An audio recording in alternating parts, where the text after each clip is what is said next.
Assalamualaikum warahmatullahi wabarakatuh. Selamat siang anak-anak. Bagaimana kabar kalian hari ini?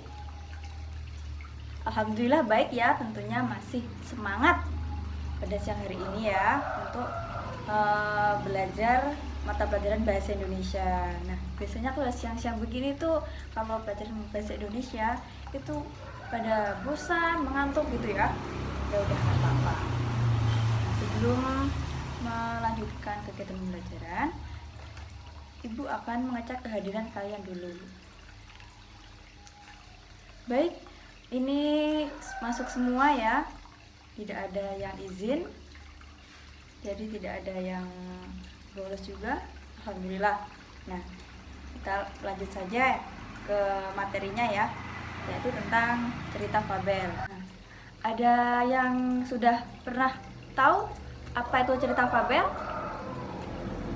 Ya, siapa yang mau menjawab? Ya, Mbak Dina silakan. Ya, jadi betul.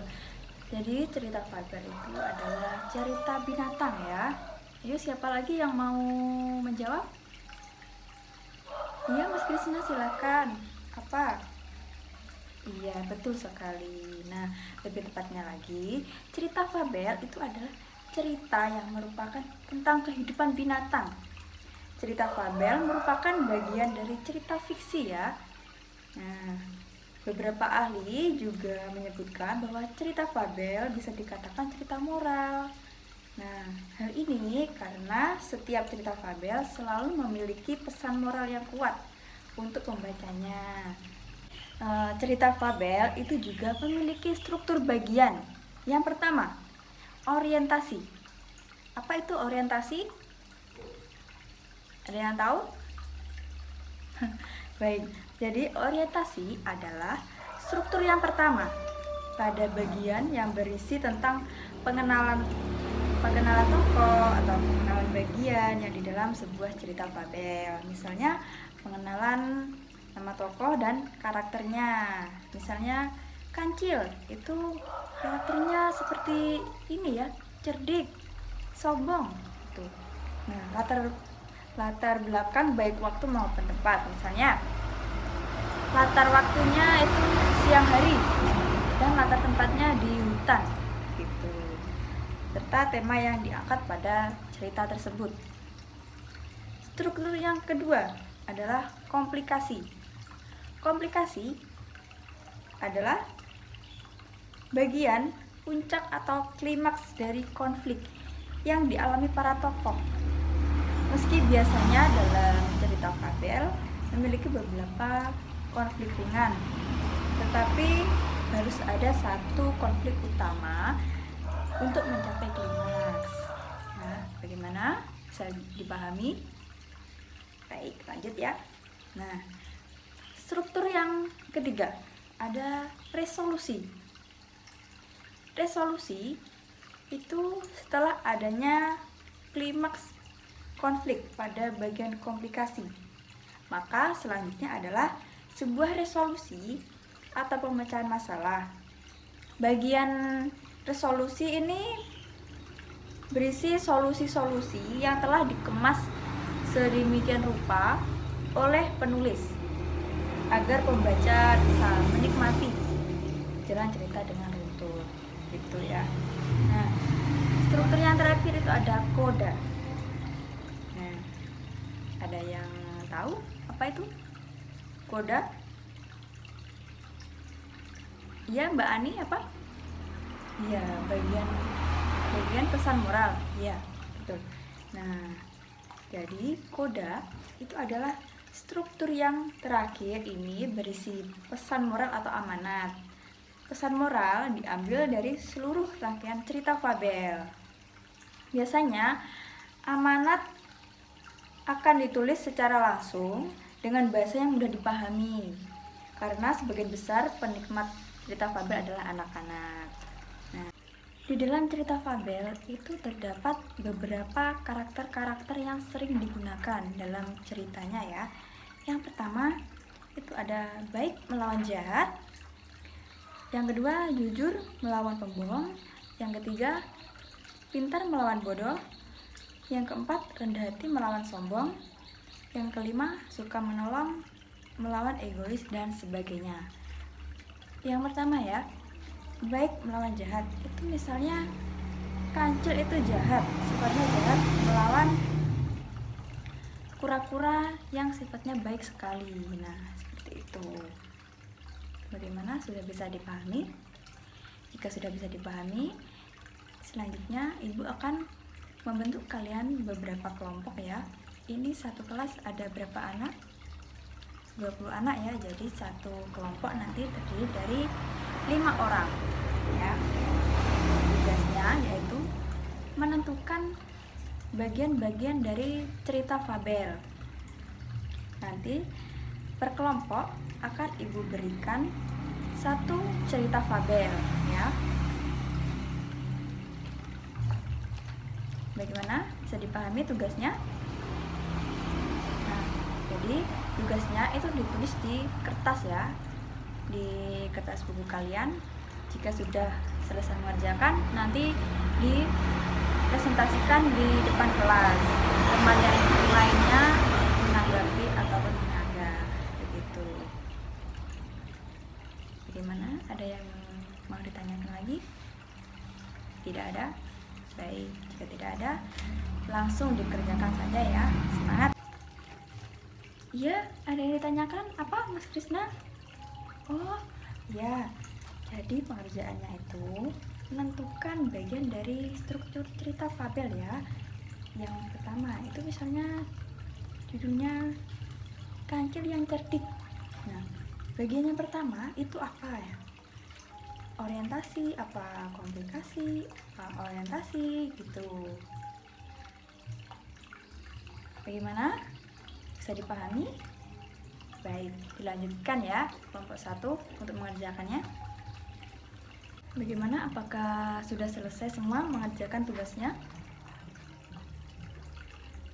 Jika sudah selesai semua, sekarang adalah saatnya mempresentasikan hasil diskusi kalian ya. Untuk yang pertama, saya akan menunjuk kelompok 3 untuk maju ke depan mempresentasikan hasil diskusi bersama kelompoknya. Yang maju ke depan hanya perwakilan saja, yaitu 1 orang. Iya, terima kasih kelompok 3 sudah mempresentasikannya dengan baik. Nah, bagaimana teman-teman yang lainnya? Ada yang mau menanggapi pekerjaan temannya? Ya, silakan Mbak Rika. Baik, ada yang berbeda pendapat ya. Jadi menurut Mbak Rika, bagian paragraf yang ke-3 dan 4 itu komplikasi. Kalau di kelompok 3, paragraf 3 dan 4 itu termasuk bagian orientasi katanya. Baik, tidak apa-apa. Bagaimana? Ada yang mau menanggapi lagi? Tidak ada? Sebelum mengakhiri pertemuan pada hari ini, Ibu akan memberi pengumuman kepada kalian ya tentang cerita fabel yang kalian kerjakan tadi. Nah, yang pertama itu adalah cerita fabelnya berjudul Singa dan Tikus ya tadi. Untuk kelompok 1 dan kelompok 4 sudah mempresentasikan dengan baik. Nah, dan bagian-bagian struktur yang ada di cerita fabel Singa dan Tikus, yang pertama ada orientasi. Orientasi ada di awal cerita ya. Yang ininya, suatu ketika seekor singa tengah tertidur di hutan dengan pose kepalanya yang besar bertumpu pada kedua cakatnya. Tiba-tiba seekor tikus kecil yang memalu tidak sengaja menghampirinya. Itu adalah orientasi. Silahkan dicatat di buku kalian masing-masing untuk belajar ya. Yang selanjutnya, dengan ketakutan dan tergesa-gesa untuk melarikan diri, ia malah berlari-lari melintas hidung sang singa. Terbangun dari tidurnya, sang singa itu dengan marah meletakkan kakinya yang besar di atas makhluk kecil itu. Ini adalah termasuk bagian dari struktur fabel bagian komplikasi. Nah, diingat ya, komplikasi. Yang selanjutnya, ampuni aku wahai singa, pinta tikus yang malang itu. Tolong biarkan aku pergi dan suatu hari aku pasti akan membalas budimu. Singa itu lalu tertawa berbahak-bahak karena berpikir bahwa tikus itu tidak mungkin dapat membantunya. Memangnya makhluk sekecil kamu bisa bantu apa? Ucap singa sambil tertawa. Namun karena iba, sang singa akhirnya tetap melepaskan tikus itu. Nah, ini adalah bagian dari klimaks ya. Tadi ada dua kelompok yang mengerjakan bagian ini itu bukan klimaks, tapi bagian komplikasi. Udah nggak apa-apa, sekarang ditulis dulu ya. Nah, yang selanjutnya ada bagian resolusi. Nah, bagian resolusi, beberapa hari kemudian saat sedang mengintai mangsanya di hutan, singa tersebut ternyata masuk ke dalam jebakan seorang pemburu.